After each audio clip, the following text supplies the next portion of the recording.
liinta liin dhanaantaay bal soo dhawaad bal caawa waxaan farashaan idin hayaa bidhaanta waa saana bidhaanta waa hebela bidhaanta waa tana wax walba kaana unukaa idin hayno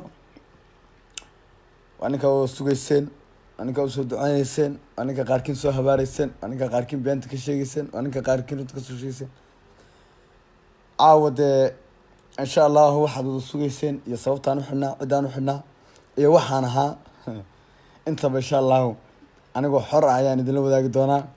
waan rajeynayaa inayd live ka share gareyn doontaan waan rajeynayaa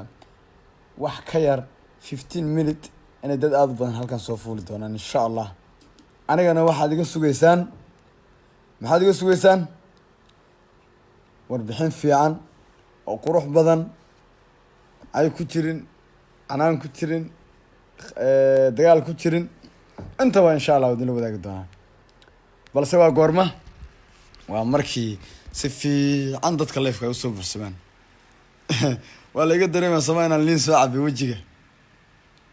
allah xabsi waali waa wallahi xabsi waala bahal baa igu soo cunay magaciisa ma aqaana maxaa la dhihi jiray hoos kusoo qora xabsiga waxa dadka cunay booda maan wax kale maxaa magaciisa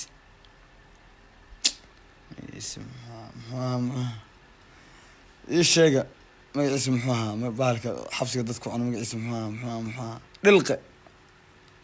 kaasaa eber iga dhigay eber oo iga dhigay bahalkaas wallaahi billaah xabsi meel maa wallahi inkastoo dhalinyaro badan meesha ku xidhan yihiin haddana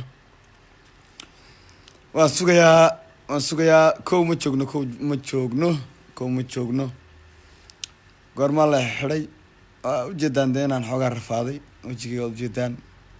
wallahi xabsiga dhibaato waa ma fahamteen xabsiga dhibaato weyn waa wallahi yaa waxaa ma maqlaysid waxaa ma arkaysid meel waxaa jira waxaa lasoo maraa room 5 iyo room 6 iyo balaayaa lasoo maraa wallahi oo taagnii 24 saac oo taagnii oo fadhi aan lahayn yaa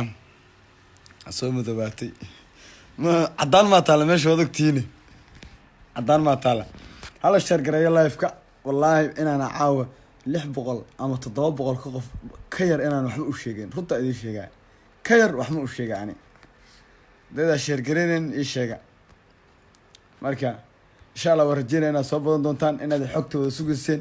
inaad YouTube iyo Facebook been la idinka dharjiyey intaan xirnaa laiga faa'iideysta soo maha waxaasoo dhan waa aniga hadda jooga alxamdulilah wallahi free baana xornimada iyo qofku inuu yahay qof xor ah wax ka fiican ma jirto hadda waa soo ogaada wallahi dad badan oo saaxiibinaya iskale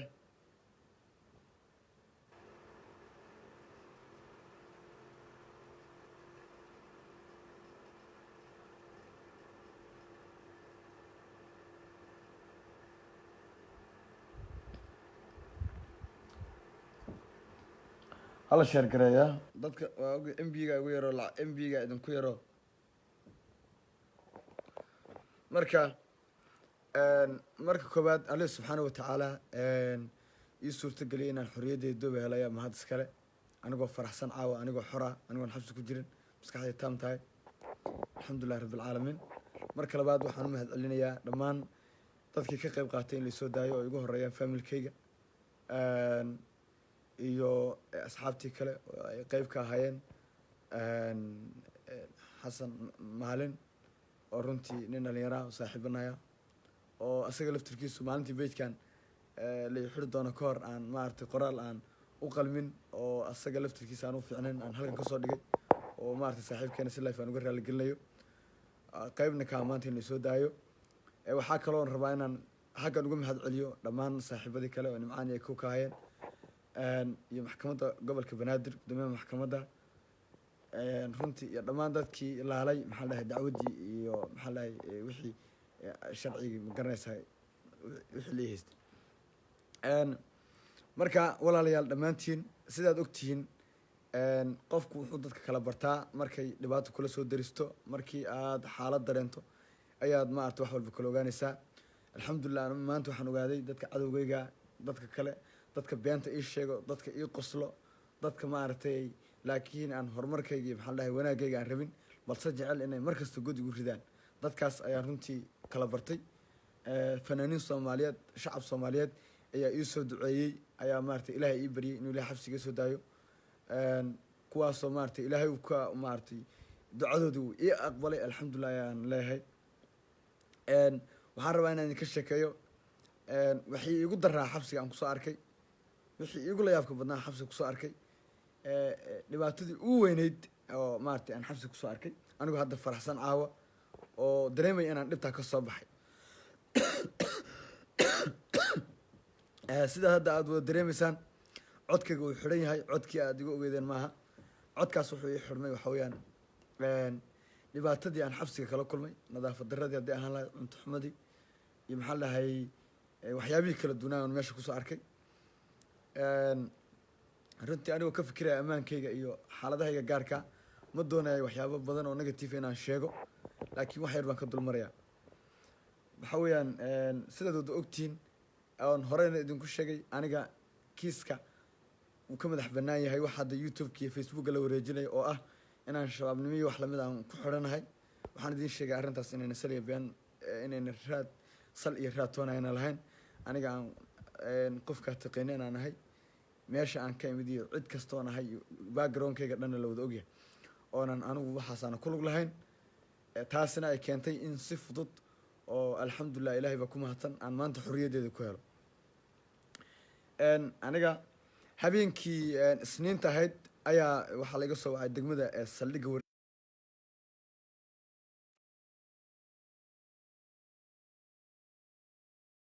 laiga soo wacay.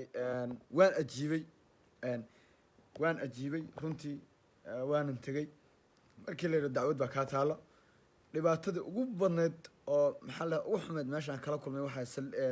iga raalli ahaada saldhigga degmada hodan ayaan dhibaatadii ugu xumeyd kala kulmay. wallaahi been ma idiin sheegaaye, waxba idinkama qaran ummadda soomaaliyeed. dhididkii aniga iga baxay, shamiitada intuu ka qulqulay wuxuu u baxay ilaa banaanku qulqulayay runtii, oo banaanka biyo caadiya subxi ayuu ahaa oo xabsiga ma garanaysaa qolka igu xidheen. balanta markii hore degmada ay ii yeereyseen waxay ahayn anaga dacwadaasaa noo timid, waxaan rabnaa inaad dadkaas runtii mana ka filinayn runtii in sidaas degmada la igula dhaqmo, oo sidaas sidii qof soo diloo kale la ila dhaqmo degmada. runtii ma jeclaysanin, waa dadkayga walaalahay, aad bay si xun bay maaragtay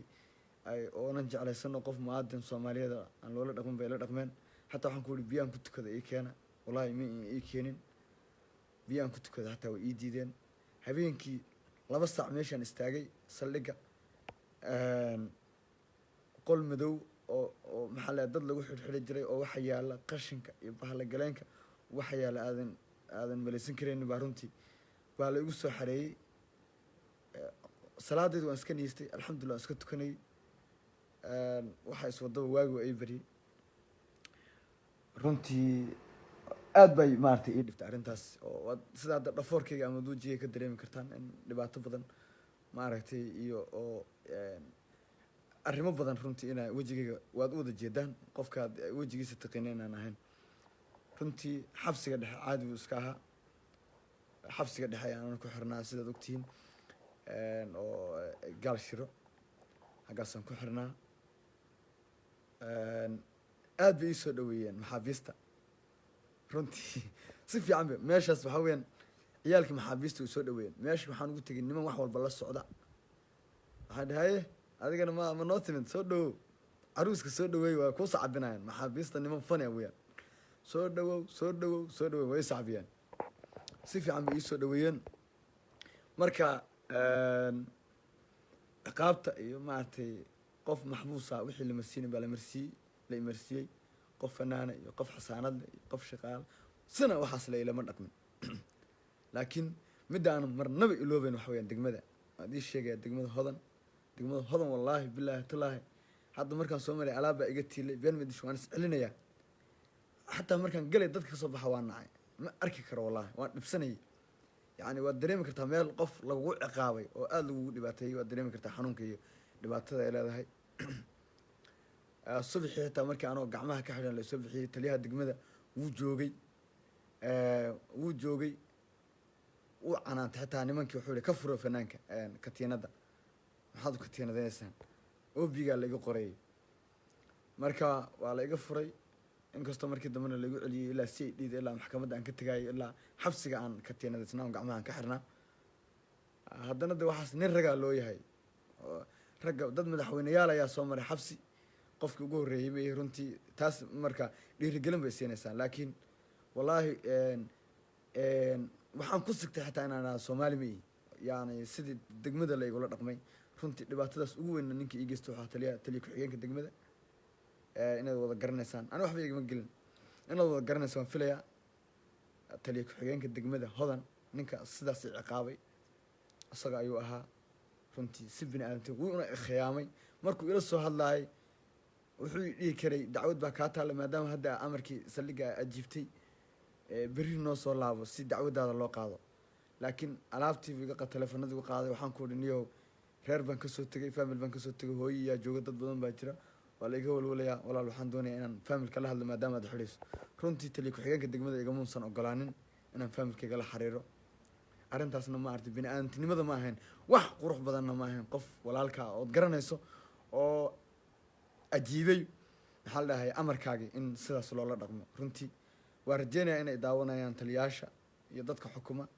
inaan dadka saas loola dhaqmin ma qurux badna qof muwaadina xataa hadduu dhiig galay wixii igu layaabka badnayd oona weligii ilooben hala shirgareeya waxaan rabaa in cibri qaadasho ay noqoto wixii igu layaabka badnaa oona weligii ilooben waxay ahayd saldhigga markaan ku xidhnaa degmada runtii markaan xasuusto wallahi wadnahaas kale noqonay wallahi yacni hadda waxaa weeyaan farxaddayda iyo ma garanayo dareenkayga waan faraxsanahay runtii xorra waan ahay marka laakiin dhibaatada waa in la sheegaa marka runtii waxaana ilooben waxay ahayd 6 saac oo habeennimo ayaa la ila soo xiray nin 6 saac oo habeennimo ayaa nin la ila soo xiray marka ninka la ila soo xiray waa degmada hodanya ninka la ila soo xiray 6 saac oo habeennimo markii la ila soo xiray ninkaas qof buu soo dilay wuxuu arkay aniga oo runtii wuxuu arkay anigoo runtii aada u dhididaya oo biyo badan iga socdaan meeshana magaalada waa ogtiin aad ba u kulushahay hala sheergareeya ani muhiim ay tahay wallahi taarikh bay tahay inay dad badan arrintan ay gaadho muhiim ay tahay wallahi muhiim ay tahay waayo wax badan baan soo arkay ma garanaysaa in waddankayga lagu ciqaabay aniga aan iska lahaa oo mar kasta wallahi aan ku faanayay marka wallahi marka markii la ila soo xiray ninkaas wuxuu igu yidhi maxaad saa ugu dhididaysaa wuu igatay wuxuu yihi waxaa yaa ku soo xidhaan ku ihi markaasu wuxuu yihi waxaa ma qaranayo wuxuu yihi waxaa isoo xidhay mahad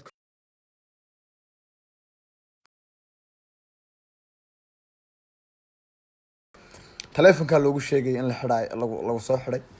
teleefonkaa loogu sheegay marka kabahayga biyihii jirkay ka dhacay kaba buudan qawdi way buux dhaafeen dhulkan ku daadinaya caadi bay u soceen banaanka xataa askarta subaxi way arkeen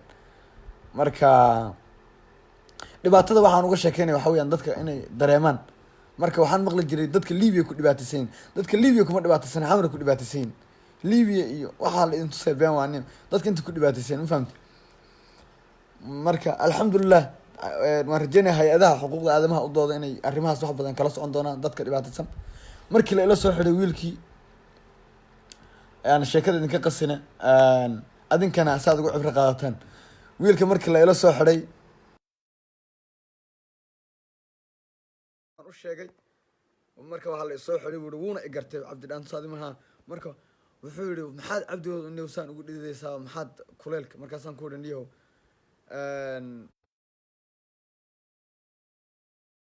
haddana waan caburmay meesha maadaama wasaq hayd maansalugale iyo bahali iyo qashin iyo dad hore ugu soo xidhnaa kaadidood oo baca ku jira iyo qolka oo degmada weeyaan xabsiga dhexe lama gaadhin qolka degmada weeyaan marka maxaad taa ugu dhidaysaa markuu igu yidhi waan u sheegay waxaan ku ihi niyahow kiis yar oo qof aan isaf dhaafni darti waan u xidhanahay markaasuu uri walaal cabdi wax walba ilaahay qadartiis weeyaan anigoo qof soo dilay ayaa kula xidhan isdeji buu igu yidhi runtii waan ilmeeyey si kala noqday ani dhan waa isbedelay marka waxaan sii cabdi dhaantow ilaahay noloshaada suu ku wada caawa ma wuxuu ku keenay qof bini aadam oo qof soo dilo dhig islaamaan qaba ah bilis la sheergareeyaa leefkayga waan idinka codsanaa codsi weeyaan ayaan caawa aad xabsi kula jirtaa marka haddana waxaan ku odhay alxamdulilah dhima lahaan adu sidii waagu noogu bariyey intii aan ku jiray baaritaanka c i d da iyo c i d da iyo maxkamadda wax dhibaataa lama arag runtii maxkamadda intaan ku jirana runtii maxkamaddu si fiican bay noo soo dhaweeyeen inta badan maxkamadda dadkii ka shaqeynaya macalooyaradii iyo abukaatayaashii dhammaantii dadkii xitaa warqadayda oo saxiixayay xabsiga dhammaantood waxay ka midaysnaayeen inay dhahaan arrinta dacwadeeda yani dadkii wada in laga laabto oy dhahaan dacwaddan hala laalo oo taasoo muujinaysa dadku inay aada u jiirnaxayeen oo ay ka diirnaxayeen yani qofka soomaaliga laakiin runtii waxaan aada uga xumaaday aada u dhibsaday ciidanka booliiska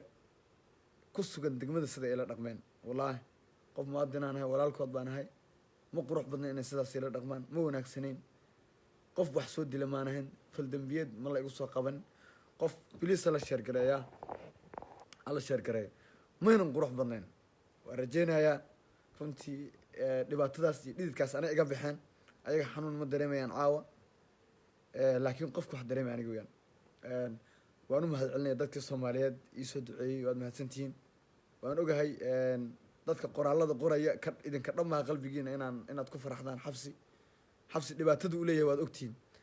waad ogtihiin runtii inaydaa ku faraxsaneen inaynan qurux badnayn qof walaalkaa hala sheergareeyo bliis in aynan wanaagsaneyn in sidaas loo ciqaabo runtii dad badan way saadaalinayeen in la xidhayo dad badan baa saadaalinaya dad badan baa iiga digaayay marka alaa kulli xaal way dhamaatay wixii alxamdulilah ani hadda waxaan ka ahay nadiif cid aan wax u qabo iyo cid aan maanta dacwad u raacanayo kulligood cafisay iga yihiin waayo dad walaalahay weeyaan maanta haddii waddan kale aan joogi lahaa oo ama meel kale aan joogi lahaa runtii dhibaatadaas waa maaragtay waan oyn lahaa soo maaha laakiin haddana maadaama dalkayga iyo dadkayga laygu dhibaateynayo waxa weyn maaha big deal maaha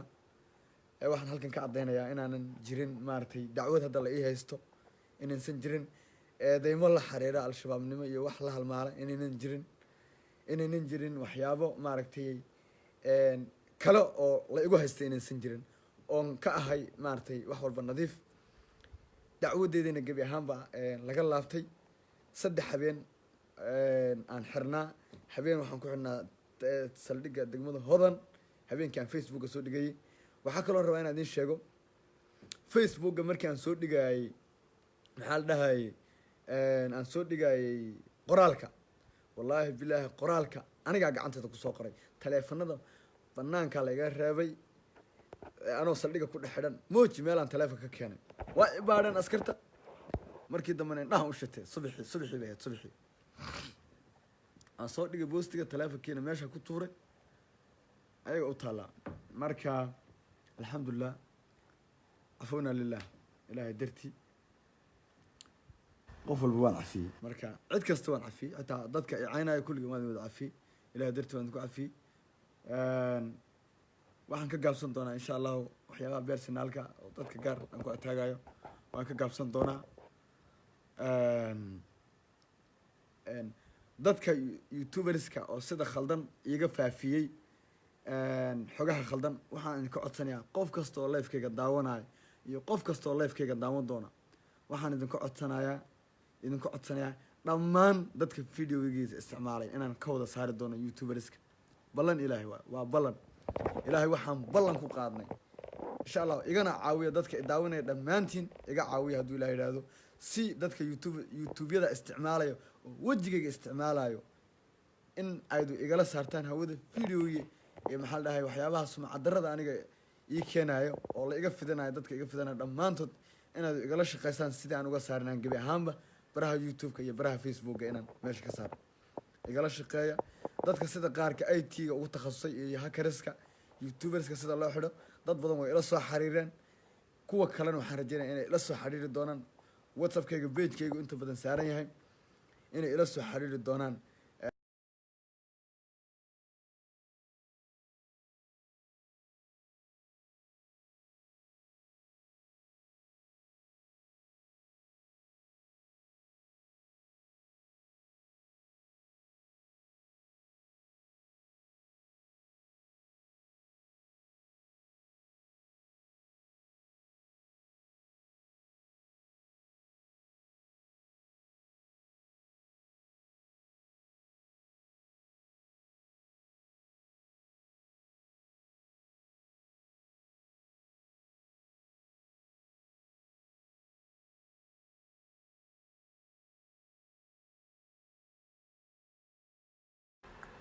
rag baa loo sameeyey rag baa ku xidhan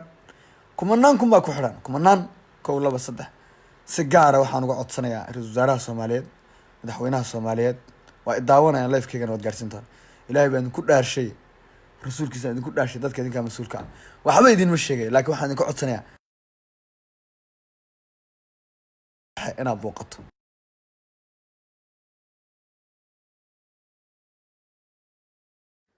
si kadis inaad ku booqan doonto ma doonayo anigu inaan hadda wax sheego cabdi waxaas la sheegay laakiin waxaan rajeynayaa inaan anigu dhibaato ka sheekeeyo ma doonayo laakiin si kadis inaad ku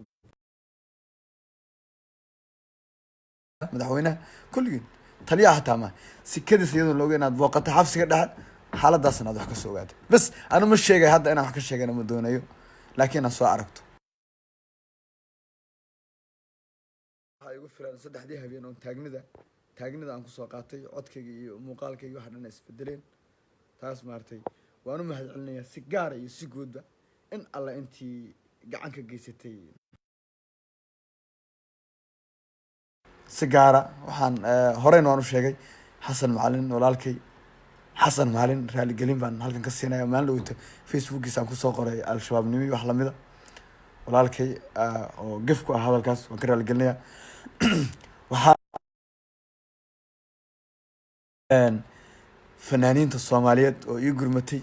ii soo duceeyay ka dhiidhiyay xabsigayga iyo sida la ii xiray ayagana waa xal leeyahay aad baad mahadsantiin kulli shacabka Soomaaliyeed iyo waalidkayba si gaar ah ayagana waan u mahadcelinayaa waalidkay gaar ahaan familka aniga aan ka dhashay oo kaalin muhiim ah ka ciyaaray in la soo daayo maadaama dambi maartay la igu haysan alaa xal kulligood mahadsantiin anigana waa idin kala bartay waan kala bartay dadka cadowgayga waan kala bartay dadka taliyaal generaalo xildhibaano oon saaxiib ahayn markaan xidhnaa adeer dhegta jalaqla iyo wada sii ma fahamti laakiin maanta xor baan ahay idinkana maalin baan ogaan doonaa marka insha Allah waan idin salaamayaa habeen wanaagsan dadka aan idin sheegay oo waxa sumcad darro aad fidinaysaan ma fiicno hala joojiyo wallaahi haddii aad joojin weydaan waxaad ku weynin doontaan youtube-kiina aad muddo badan u raadfaadi jirtaan ayaad ku weynin doontaan aad baad mahadsantihiin live-yada kale iyo xaaladaha kale oo runtii soo arkay dhibaato kama sheekeen hadda midda saldhigga maan ka sheekeeyey oo si xun la igu galay wallaahi bilaahi markaan soo xasuusto waddadaas xitaa inaan isticmaalo ma rabo degmada hodan waddadaas wallaahi xitaa inaan isticmaalo ma doonaya waddadaas waayo waa la igu dhibay marka cidnana dacwad ma qabo cidnana maxaa dhahay dacwad kama qabo sidoodaan kulligood ku wada cafiyey ma garanaysa cid aan dacwad u qabo ma jirto marka aan xor baanahay wax walba ood igu sheegteenna anigu waan idin cafiyey wax walba hadda anaga aad igu tilmaanteen anigu waan idin cafiyey qof kasta oo been iga sheegay iyo mid run iga sheegay aniga cafi musaafax baad iga tihiin ma garanaysaa waan ogahay dad badan baa igu been abuurtay magacyo been Facebook been iga sameeyay beenina waan ka ani page kale beento la sameeyay anigu waxba kuma lihi aniga waxaan leeyahay page-kan aad igala socotaan iyo Facebook-gayga caadiga oo 34,000 oo followers-ka marayo waxa kale oo dhan waa been insha Allah waxaas oo dhan waxaan rajeynayaa Cabdinaasir Doole dad badan oo aad u yaqaan waxyaabahan hadda IT-da kulli inay igala shaqeyn doonaan iyo saaxiibada kale ila soo xiriir doonaan inay igala shaqeyn doonaan dadka videos-kayga isticmaala iyo dadka sawiradeeda isticmaala iyo dadka accounts-kayga isticmaala dhammaantood inay maxal dhahayay ay igala shaqeyn doonaan dadka wax kale iga sheegay Soomaa oo dhahay Cabdi Dhaantu xidhan adeer waa la xidhay xabsigana nin rag baan waa la isoo daacay gurigeygii VIP-da waan ku jiraa xor baan ahay magaaladan xor baan ka ahay cidi haysatana ma lahan waan u mahad celinayaa cid kastoo maaragtay waan kusoo celcelinayaa qayb ka geysatay si gaarana maxkamadda gobolka banaadir oo ugu horreeyay guddoomiyaha maxkamadda iyo dhammaan howlwadeenadiisa ayagana waan u mahad celinayaa iyo xasan macalin liibaan lamaane walaalkay mahdi sheekh axmed mahdi sheekh cabdullaahi nimcan hilaac walaalkay sidoo kale magacyadooda waan sheegayaa cisdiin kale oo kulli ilma adeeradaya sidoo kale ibraahim yalax iyo dhammaan dadkii kale oo dhinaca kale ka socday odayaashii kulligood waan mahad celinayaa maaragtay jisaar meehi nin abaal oo abaal qofkii abaal u galo garanayaan ahay waan u mahad celinayaa insha allah anigoo wejigaygu sidan ka duwan yahay ayaan maaragtay life aan idinla hadli doonaa xaaladaha kalena insha allahu aan maaragtay aan idinla wadaagi doonaa waan rajeynayaa inay ila soo xiriiri doonaan dadka u dhaqdhaqaaqa ama u ololeeya xuquuqaha dadka dhibanayaasha tusaale ahaan dadka xiran oo waan rajeyn doonaa insha allahu tacaala inay ila soo xiriiri doonaan dadka xuquuqda bini aadamka u doono sida gaarka ugu dooda marka waayo dhibaatooyinka badan oo hadda aan arkay inaan ka sheekeeyo anigan bay dhibaatooyi keenaysaa mooyaan cidna faa'iido ma keenaysa ma garanaysaa marka insha allah waan salaamayaa iska kii cafiyo walaalayaal dhibka halayga joojiyo si dar ilaahay dhibaatada halayga daayo walaalkiin baan ahay dadka idacaadeynay iyo aflagaadada igu haayo waxba kama dheefaysaan waad igu aakhira seegaysaan anigan baa dembiga iga yareynaysaan iska kii daaya ma garanaysaa gaar ahaan dadka youtube-ka iska kii daaya nimayo lacagtaada iga dheefaysaan xaaraan bay idinku tahay oo been abuurka iyo dacaayadda iyo wax kale aad ku raadinaysaan dadka qabyaalada iyo qabiilka iyo waxaas qalbigiina ka buuxana adeer waxaas qalbigiina ka saara ayaan idin leeyahay ma fahmaysaa ka saara dhammaantiin guuleysta idinma ilaawi doono waana idinkala bartay dadka iisoo duceeyay dhammaantiin waan idinkala bartay aad baad mahadsantihiin ama walaalka laftirkiisa waxaa jira dad qof walaalkaa oo kula dhashay oo intaad xidhan tahay aan ku dareemayn waxba kuusoo dirayn fiiri qofka xabsiga ku jiro taleefonka caadi ma garanaysa waxyaaba badan baa jiro markaad banaanka joogto ood qurux badan tahay ood shidan tahay walaalkay hebel saaxiibkii aa lagu leeyahay laakiin markaa maxbuus tahay oo dhibaran tahay cid kuulaha soo hadlaysa malaha fahmaysaa marka qof walba qalbigiisa ha ku jirnaado inuu taxadar badan sameeyo dadkana inayna isku mid ayna idiin noqon kulligiina dadkoodu kala baran doontaan aniga maanta dadka waan kala bartay muuqaalkayga iyo wejigayga waad ujeedaan 3 habeenoo isku xigta waan taagnaa fahmaysaa dhidid baa iga daaya ma fahmaysaa dhidid caadi iga daaya lugahayga ilaa hadda waxa weeyaan ilaa hadda lugahayga wallahi waa baraf caadiya ma garanaysa baraf bay noqdeen marka dhib ma lahan waan cafiyey waddankayga iyo dalkaygii baa laygu xafsiyey dhibaatana ma qabo 3 cishaan kusoo baxay alxamdulilah dadka siyaabaha qaldan u fidinayana anigu alxamdulilah anu qof muwaadina oo shacbaan ayaan ahay shabaab ma ahi balaayo kale ma ahi cid kale uma shaqeeyo waxaan shaqeey qof shacab oo dadkaas xuquuqdooda iyo maaragtay xuquuqaadkiisa iyo waxaas maaragtay u dooda oo ka shaqeeya ayaa noqon doonaa insha allahu tacaala wax baynu kala faa'iidi doonaa adinkana waan rajeyn doonaa inaad cafin doontaan inaydu maaragtay aydu iisoo ducayn doontaan anigana insha allah qur-aan baan isku akrin doonaa qur-aan baan saari doonaa qalbigaygana insha allah okay iska noqon doonaa waxyaabihii dhibaatadii aan la kulmay kullina insha allahu waan siday tahay baan ku cafiyey waana cafin doonaa insha allahu tacaala marka khayr baa idin rajana walaal habeen wanaagsan guuleysta